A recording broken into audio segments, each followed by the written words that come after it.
There was no doubt anymore. Skynet had created a cybernetic organism. It was designed to blur the line between a man and a machine. People started to think that there were Terminators amongst us, wolves in sheep's clothes. Some of us left, even though we hadn't seen any other infiltrators yet. Or at least, we didn't think we had. And that fear of not knowing was what turned the tide of this war. That night, Skynet won. I still have to run some tests, so for now I would say no. We need some more time, Connor. I know you don't want to hear this, Commander, but if there's one person who can help us, it's Dr. Mack. Mac. We don't even know if he's alive. He is. He's in the Hollywood Hills. We knew a time would come when we'd need him again, so we've kept an eye on him. Wait. You've been watching him without telling me? Let your emotions cloud your judgment before, Commander. That's why I decided that Mack's whereabouts were no longer This is your bullshit. concern.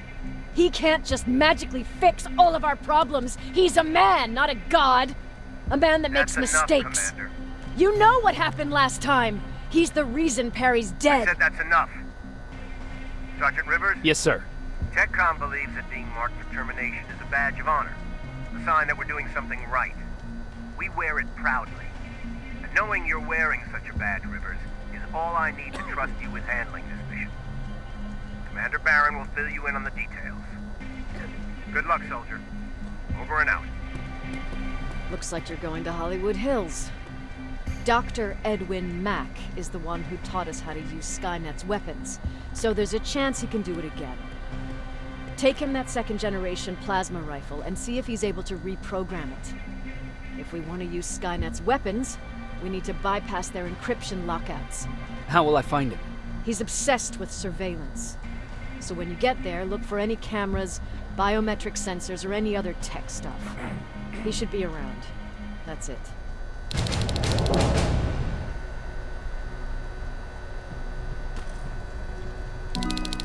What do you need? Anything I should know about Dr. Mack before I leave? Only that he can't be trusted and he's highly manipulative. So you need to stay cautious. Was Mack the one whose drone you smashed?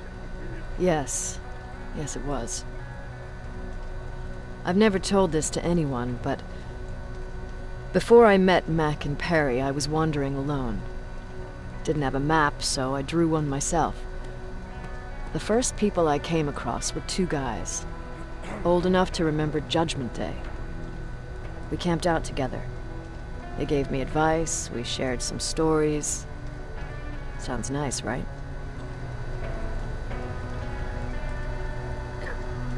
See, there are still good people out there. They weren't good. Although, not cutting my throat in my sleep makes them more or less gentlemen. When I woke up, all my things were gone, including my map. There I was, lost in the desert. Thirst and hunger. I knew I was gonna die. I passed out with my face in the sand. But next thing, I was lying in a bed, bathed and wearing clean clothes. You're lucky someone found you. Someone did find me. Too bad it was Skynet. Through the window, I saw thousands of Terminators. First, I thought it was a work camp, but it was something else. A Skynet research facility. They kept me alive, but I didn't know why. I thought I was the only human there. But after a while, someone came into my cell. A man. Well-dressed, clean-shaven. You want to take a guess who that was? One of those guys who robbed you? No. He was a traitor to his race. Bastard was selling every piece of knowledge the machines didn't have. In return, they gave him everything he wanted. When he was done stuffing his face with food, he had another request. He wanted a whore. It lasted months, until I got to wrap a towel around his neck and make his eyes pop. You don't want to see people for what they really are. I've seen their true face. That traitor, Those two guys in the desert, Mac, they all showed it to me. It's not pretty. The truth is, the only reason I fight for the Resistance is because I despise people just a little less than the machines.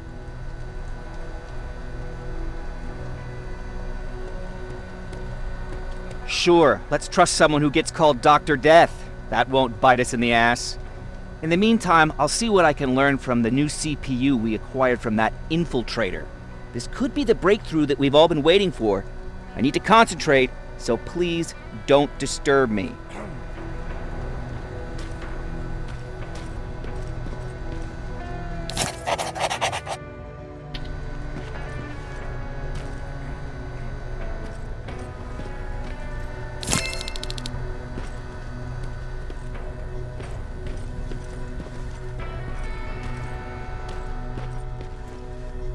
Jacob, do you have a minute? Of course. I've heard that you're going to Hollywood Hills. Well, with Baron yelling like that, the whole shelter heard. He wanted me to tell you if I needed anything, so here it is. When you get to Hollywood Hills, could you stop by my old house? It's near the Griffith Park tennis courts. I wonder if Peter went there and left something for me. I know he'd be stupid to go there, since now it's behind the Annihilation Line, but then again, he was always full of stupid ideas. I'll see what I can do. Thank you.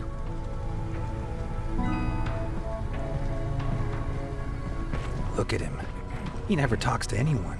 He just sits there. I bet he's one of those machines. Jacob, What's the situation like in the shelter? not that great. People are getting nervous. A lot have already left, and even more plan to leave. Even Mark and Laura saw him packing earlier. And what about you? Just the thought of running again's making me sick. Must be getting old. Plus, we got everything we could need right here. Where else would I go? Besides, I have faith that Baron would never let anything happen to this place. She's way too uptight about security. Earlier, you said that a new era started. What changed? Well, for one thing, with Tucker dead, I became the new leader of the group. Something I never expected or wanted, for that matter. What did you do about it? That same night, I looked around at all those people who survived, and I felt scared. Scared of what they expected of me. I started to walk away like I was on autopilot. I don't know if I wanted to run away or to kill myself, but then something surreal happened. I found a metal door in the ground in the middle of nowhere. I was real unsure about what I might find under it, but what I did find was the aftermath of a massacre.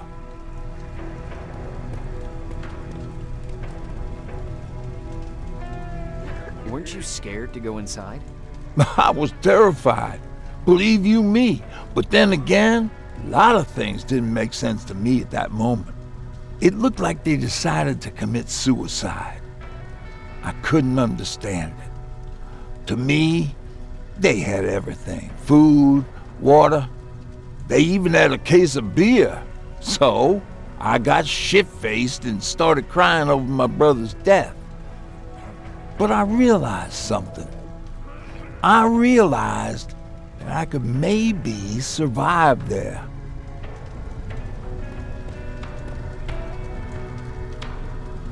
Did you stay there by yourself? No, I told everybody about the place. I felt I owed them. After that, we were all right. That night, I learned two things. Firstly, that it's okay to be scared. Secondly, that there are two sides to everybody. Ironically, me being a scaredy cat turned me into a good leader. And that's how I found that place, and that's what motivated me to help others. But Tucker, well, he was a leader from the start, but he had an ugly side too. He killed those who opposed him. He was a real scumbag, but he was my brother. He made me want to be a good person for the both of us. Our hangover wasn't a high price to pay for that lesson.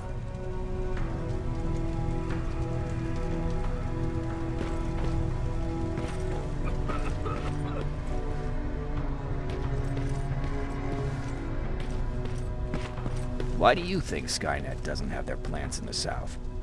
I don't think. I just hope. Everyone's leaving. I think we should as well. Yeah, but where to?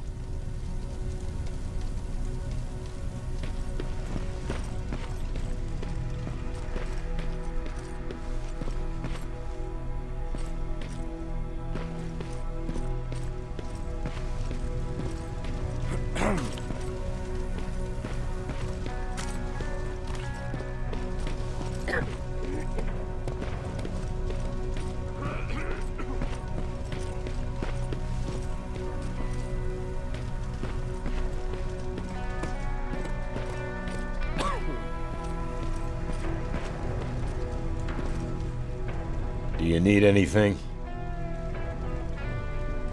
Can I see your hardware?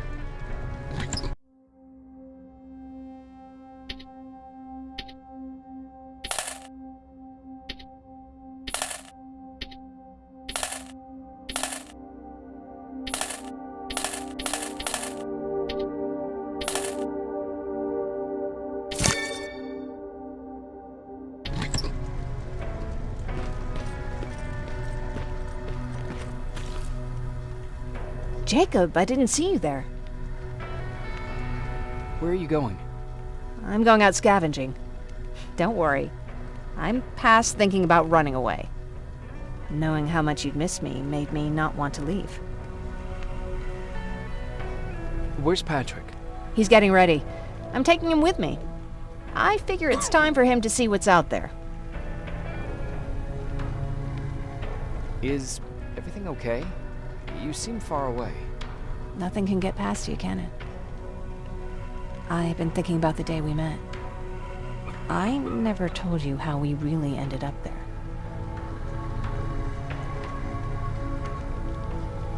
You can tell me anything. I know I can. That's why you're the first person I'm telling this to. That day, loud hammering woke me up. When I came downstairs, I saw my father nailing the window shut. Through the crack, I saw them coming. Hundreds of metal heads and their red eyes. Even though they're just empty shells, I could feel the hate radiating from them. What did you do?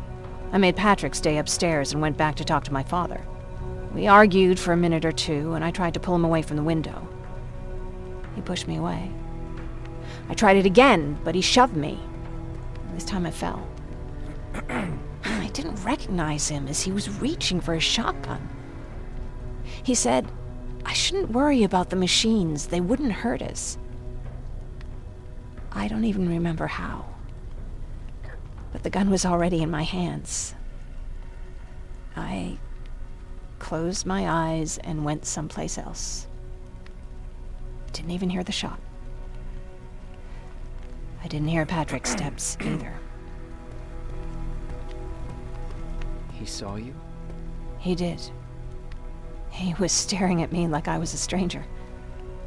He didn't scream or cry, he just stared. I threw the gun away, grabbed Patrick, and tried not to notice the hole in my father's unmoving chest. As we ran, I could hear them coming, so we found somewhere to hide. Then you came. I wanted to tell someone about all this, but I was afraid to. I'm glad you did. I am too. We talk a lot about how heartless the machines are. And I started to think that maybe I was too. I probably would have convinced myself of that if it wasn't for you keeping me sane. Thank you for everything. I never thought I would find a friend in times like these.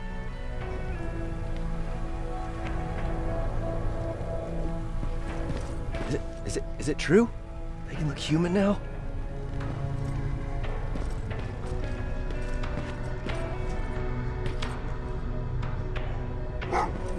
Oh, what's with the dogs? They've been like that ever since they brought that thing in.